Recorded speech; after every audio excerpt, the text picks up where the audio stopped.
Forms of government, democracy and dictatorship. की points. सबसे पहले डेमोक्रेसी में क्या आता है, मीनिंग और डेफिनेशन। फिर काइंड्स मतलब कितनी तरीके की democracy, conditions for the success of democracy, merits of democracy and demerits of democracy. फिर आता है डिक्टेटरशिप, इसमें मीनिंग, मेरिट्स और डिमेरिट्स पढ़ेंगे हम। सबसे पहला आता है डेमोक्रेसी, मीनिंग एंड डेफिनेशन। सबसे पहला इसका मतलब समझेंगे। डेमोक्रेसी दो ग्रीक वर्ड से बने हैं। डेमोस का मतलब होता है पीपल और क्रेटोस का मतलब होता है पावर। तो डेमोक्रेसी का मतलब क्या हुआ, पावर ऑफ द पीपल।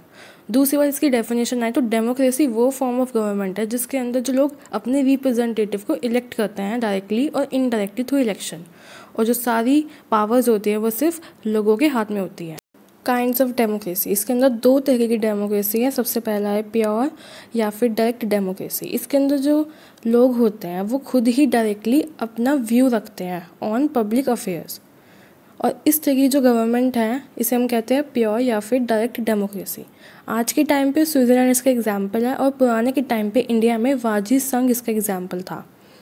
और सबसे पहले स्टार्टिंग इसकी हुई थी ग्रीक सिटी स्टेट्स में।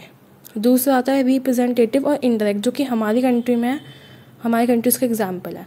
इसके अंदर क्या होता है, हम इनडायरेक्टली जो है हमारे जो रिप्रेजेंटेटिव है जिसको हमने चुन के भेजा है, वो जो एक्टिविटीज़ हैं पब्लिक अफेयर्स हैं उनमें अपना व्यू पॉइंट रखते हैं, और डिसीजन मेकिंग में जो उनकी पावर है वो हमने दे रखी है और वो उसका यूज़ करके डिसीजन लेते हैं। Condition for the success of democracy. सबसे पहला आता है साउंड सिस्टम ऑफ एजुकेशन।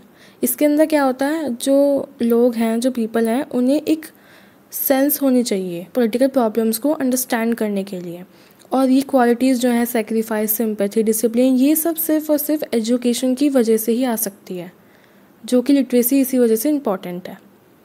दूसरा आता है सिटीजनशिप, इनलाइटमेंट सिटीजनशिप। इसका मतलब है जो लोग हैं कंट्री में रहने वाले सिटीजन्स हैं उन्हें नॉलेज होनी चाहिए अपनी पावर्स, अपने राइट्स और ड्यूटीज़ की, जिसकी वजह से डेमोक्रेसी जो है वो सक्सेसफुल बन सकती है। दूसरा था पॉलिटिकल अवेकिंग, मतलब पॉलिटिकल नॉलेज कितनी है। अगर उनमें नहीं होगी पॉलिटिकल नॉलेज तो वो पॉलिटिकल प्रॉब्लम्स को अंडरस्टैंड ही नहीं कर पाएंगे और इसी वजह से वो सक्सेसफुल नहीं हो पाएगी। फ्रीडम, डेमोक्रेसी जो है वो guaranteed freedom of expression, freedom of profession, freedom of religion और फ्रीडम टू फॉर्म एसोसिएशन देती है। और फ्री एंड फेयर प्रेस भी है, जो कि बेसिक नीड होती है डेमोक्रेसी की। अगर डेमोक्रेसी में ये जो राइट्स हैं, ये जो फ्रीडम है कर्टेल हो रही है, इसका मतलब कहीं ना कहीं खतरा है डेमोक्रेसी को। दूसरा आता है इक्वालिटी। हमारे यहाँ पे सोशल, इकोनॉमिक और पॉलिटिकल इक्वालिटी है। सोशल कैसे, क्लासेस के बेसिस पे या कास्ट के बेसिस पे कोई भी आपको डिस्क्रिमिनेट नहीं कर सकता। दूसरा इकोनॉमिक कैसे, अपॉर्चुनिटी, आपको फ्री एंड फेयर अपॉर्चुनिटी मिलेगी, इक्वल अपॉर्चुनिटी मिलती है, ठीक है, प्रोफेशन में हो, काम में हो, आपको सारी फ्रीडम है, इक्वालिटी है वहाँ पे।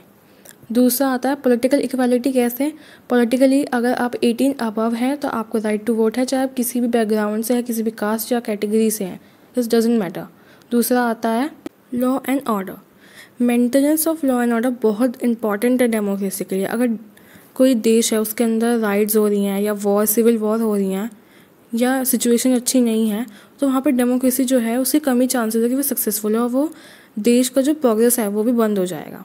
नेक्स्ट आता है स्पिरिट ऑफ कॉर्पोरेशन। हमें पता है कि डेमोक्रेसी में इकोनॉमिक, सोशल, रिलीजियस और पॉलिटिकल प्रॉब्लम्स होती हैं, लेकिन अगर उसे कॉर्पोरेशन के साथ डील करें तो सारी प्रॉब्लम सॉल्व हो सकती हैं। Decentralisation of power and local self government. इसके अंदर क्या होता है, डिसेंट्रलाइजेशन का मतलब होता है कि जो पावर्स है वो डिवाइडेड है सेंटर और स्टेट गवर्नमेंट के बीच में। इससे क्या होता है, जो सेंटर का काम का बर्डन है वो कम हो जाता है, ऑटोनॉमी, फ्रीडम मिलती है। लोकल सेल्फ गवर्नमेंट बॉडीज़ अगर होंगी वहाँ पे तो जो प्रोविंसेस हैं उनको ऑटोनॉमी मिलेगी। इसकी वजह से क्या होता है, एफिशिएंसी आती है एडमिनिस्ट्रेशन के अंदर। और अगर आप लोकल सेल्फ गवर्नमेंट बॉडीज़ का इंट्रोडक्शन करते हैं या उसे फॉर्म करते हैं तो वहाँ पे जो है एडमिनिस्ट्रेशन के अंदर लोगों का इंटरेस्ट जो है वो बढ़ जाता है और आपको फुल सपोर्ट मिलता है गवर्नमेंट का, और गवर्नमेंट को भी आपको फुल सपोर्ट मिलता है, तो यहाँ पे जो एडमिनिस्ट्रेशन है वो ईजिली वर्क करता है। नेक्स्ट आता है high moral standard. Successful democracy के पीछे का रीज़न यही है कि वहाँ पे जो लोग करप्ट ना हो, ऑफिसर्स करप्ट ना हो, उनमें एक पैट्रियटिज्म की स्पिरिट होनी चाहिए, डिसिप्लिन हो, सेल्फ कंट्रोल हो, ऑनेस्टी हो, मतलब कि हाई मोरल स्टैंडर्ड होना चाहिए। अब नेक्स्ट आता है साउंड सिस्टम, मतलब sound party system, sorry. Democracy के अंदर बहुत सारी पार्टीज़ होती हैं और इसका फ़ायदा ये है कि अगर कोई पॉलिसी को क्रिटिसाइज़ करती है, जो अपोजिशन पार्टी होती है, रूलिंग पार्टी किसी पॉलिसी को क्रिटिसाइज़ करती है, तो कहीं ना कहीं वो कुछ सही बात भी कहती है। अगर जिस पे काम करा जाए तो उससे डेवलपमेंट होगा और भी ज़्यादा। तो इससे फ़ायदा भी है डेमोक्रेसी को। तो पार्टी ज़्यादा होनी चाहिए, मल्टीपल पार्टी सिस्टम होना चाहिए, जिससे कि इंकरेजमेंट मिले बहुत सारी बातों को। सोशल एंड इकोनॉमिक सिक्योरिटी, जो सिटीज़न है उन्हें राइट टू वर्क है और ये ड्यूटी बनती है गवर्नमेंट की कि वो उन्हें सुटेबल एम्प्लॉयमेंट प्रोवाइड कराएं। इन केस अगर नहीं प्रोवाइड करा सकती तो उन्हें एटलीस्ट बेसिक जो सिक्योरिटी है वो तो प्रोवाइड कराया जा सके, जैसे रोटी, कपड़ा, मकान। ये 3 बेसिक जो इंसानों को नीड होती है वो हैं shelter, clothing and food.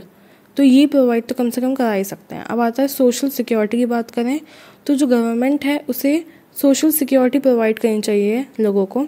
In case अगर कुछ ओल्डनेस हो, मतलब ओल्ड एज हो, इलनेस हो, एक्सीडेंट हो, तो कम से कम कुछ पैसे दे दिए जाएं जिससे कि वो इलाज करवा सकें। या अगर गवर्नमेंट आप हॉस्पिटल में जा रहे हैं तो कम से कम पैसों में आपका इलाज हो जाए, जो होता भी है इंडिया में। तो ये होती है सोशल सिक्योरिटी प्रोवाइड करवाना। नेक्स्ट आता है रिटन कॉन्स्टिट्यूशन। फंडामेंटल राइट्स जो है वो कॉन्स्टिट्यूशन में लिखे गए हैं। अगर आपका अनरिटन कॉन्स्टिट्यूशन है तो आपको अपने राइट्स ही नहीं पता होंगे और आप एक्टिविटीज़ को चेक भी नहीं कर सकते कि भाई ये कॉन्स्टिट्यूशन के हिसाब से गलत है, आप गलत कर रहे हैं। ये सिर्फ रिटन कॉन्स्टिट्यूशन में हो सकता है कि आप चेक कर सकते हैं, पर अनरिटन कॉन्स्टिट्यूशन में आपको पता ही नहीं है कि आपके राइट क्या है, सही गलत क्या है, तो कैसे हो सकता है। अब आता है जुडिशरी का यहाँ पे क्या पोजीशन है। भाई इंडिया में जहाँ पे कि रिटन कॉन्स्टिट्यूशन है वहाँ पे जुडिशरी जो है वो क्या है, प्रोटेक्टर ऑफ अ कॉन्स्टिट्यूशन है, इंटरप्रिटेट करना कॉन्स्टिट्यूशन का उसका काम है।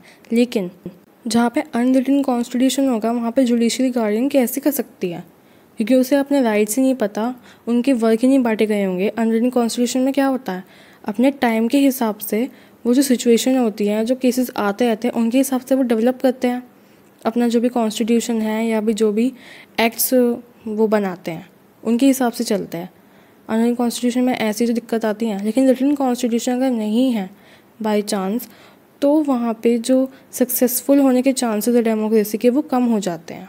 आता है मेरिट्स ऑफ डेमोक्रेसी। सबसे पहला आता है it pays special heed to the interest of the common man.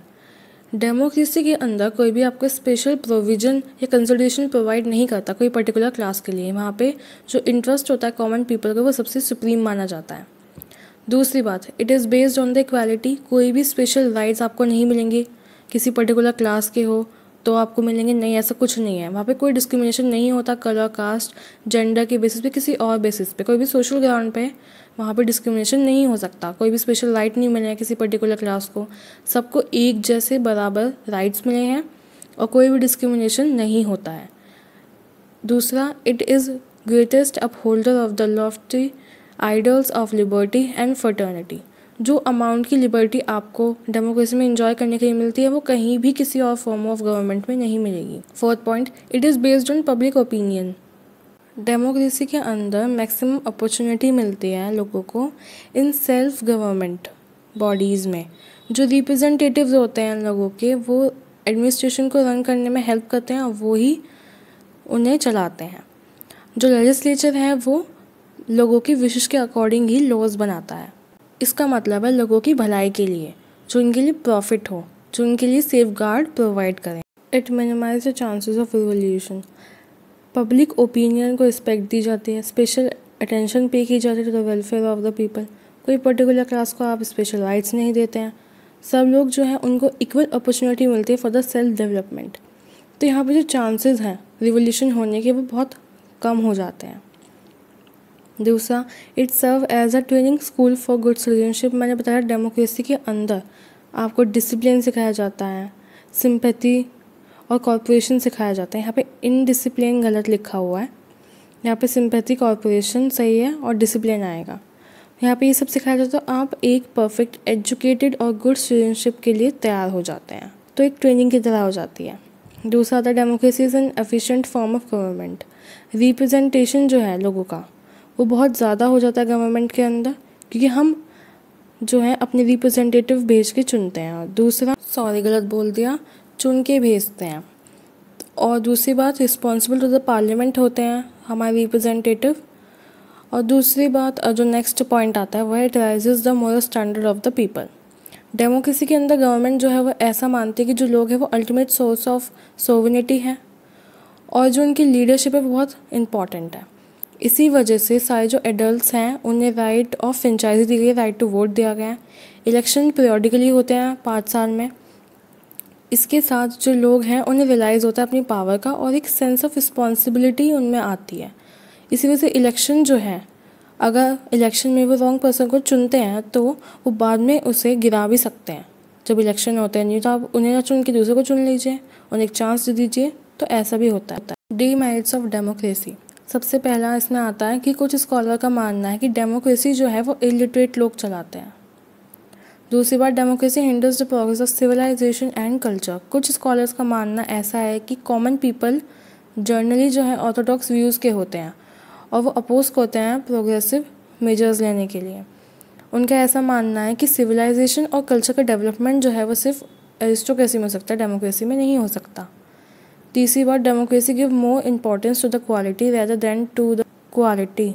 Sorry मैंने गलत बोल दिया, इसमें democracy give more importance to the quantity rather than to the quality. ऐसा इसलिए वो मानते हैं क्योंकि डेमोक्रेसी के अंदर जो है वो वोट के क्वांटिटी पे डिपेंड करता है कि कौन जीता कौन हारा। तो जो वैल्यू होगी हाईली एजुकेटेड पर्सन की वो किसके सिमिलर होगी, to that of a fool.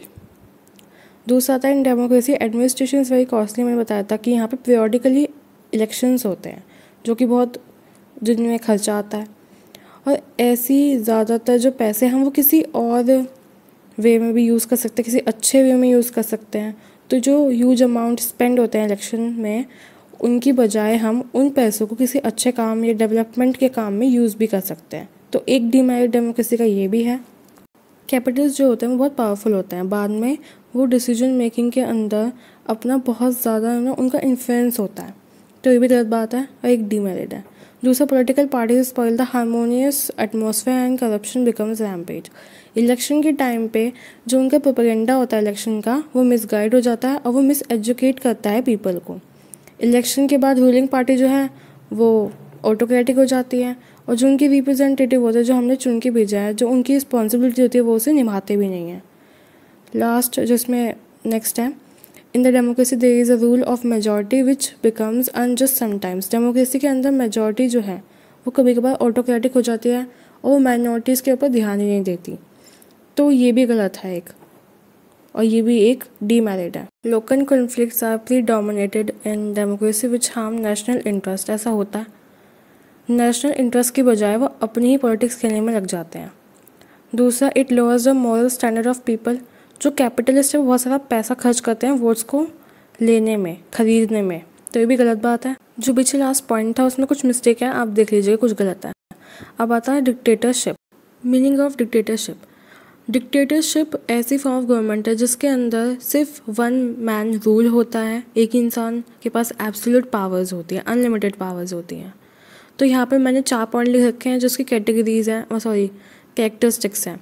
One man army, one man rule, absolute power, no fixed tenure. Merits of dictatorship, establishment of strong government. Dictatorship में जो गवर्नमेंट है वो पावरफुल हो जाता है क्योंकि सारी जो पावर्स हैं वो किसके हाथ में होती है, डिक्टेटर के हाथ में होती है। सेकंड पॉइंट, इसमें थोड़ी मिस्टेक है 2-3 लास्ट की लाइन में, तो उसे इग्नोर करके इसका सिर्फ मीनिंग समझिए। इसके अंदर क्या होता है, स्टेबल एंड एफिशिएंट गवर्नमेंट। कैसे, क्योंकि इलेक्शंस नहीं होते पीरियडिकली, तो वो लॉन्ग टर्म के लिए जो डिक्टेटर है वो रह सकता है, उसकी अपनी चॉइस होती है और उसके पास सारी पावर्स हैं। इससे क्या होता है, स्टेबल गवर्नमेंट होती है, चेंज नहीं होगी तो स्टेबल तो होगी, और सारी पावर्स जो उसके हाथ में, इसलिए डिसीजन भी आराम से ले। इकोनॉमिक प्रॉस्पेरिटी, डिक्टेटर जो है वो ज़्यादातर जो स्ट्रेस है वो किस पे ले करेगा, इंक्रीजिंग द प्रोडक्शन, जिससे कि इंडस्ट्रीज़ की जो स्ट्राइक है वो रुक जाए। Next, social reform. डिक्टेटर जो है वो सोशल रिफॉर्म लाएगा कंट्री के अंदर जिससे कि स्ट्रॉन्ग बने कंट्री और सोशल इवल्स का एंड हो। फेसिंग द क्राइसिस बोल्डली कैसे, डिक्टेटर जो है वो इकोनॉमिक और पॉलिटिकल क्राइसिस को फेस कर सकते हैं क्योंकि सारी पावर्स जो किसके हाथ में है, उसके खुद के हाथ में। अब आता है डीमेरिट्स ऑफ डिक्टेटरशिप। पहले में ये है कि राइट्स जो है वो कर्टेल हो जाते हैं, कोई भी क्रिटिसिज्म वो नहीं सहन कर पाते और रिस्ट्रिक्शंस लग जाती है। दूसरा, establishment of absolute government. Obviously ये समझाने की जरूरत नहीं है, सबको पता ही है। विक्ट्री, वॉर और वायलेंस, सिर्फ यही होता है उस देश में जहाँ पर डिक्टेटरशिप होती है और कंट्री पूरी ख़राब हो जाती है। दूसरा, dictator don't leave behind capable successor, और इसी वजह से गद्दी के लिए, डिक्टेटर बनने के लिए बहुत लड़ाइयाँ होती हैं और मर्डर्स वगैरह हो जाते हैं। नो इम्पोर्टेंस ऑफ इंडिविजुअल होती है, क्योंकि सारी पावर्स किसके हाथ में है, डिक्टेटर, और ना ही कोई राइट्स मिलते हैं इंडिविजुअल को, तो इसी वजह से ये डीमेरिट्स थे।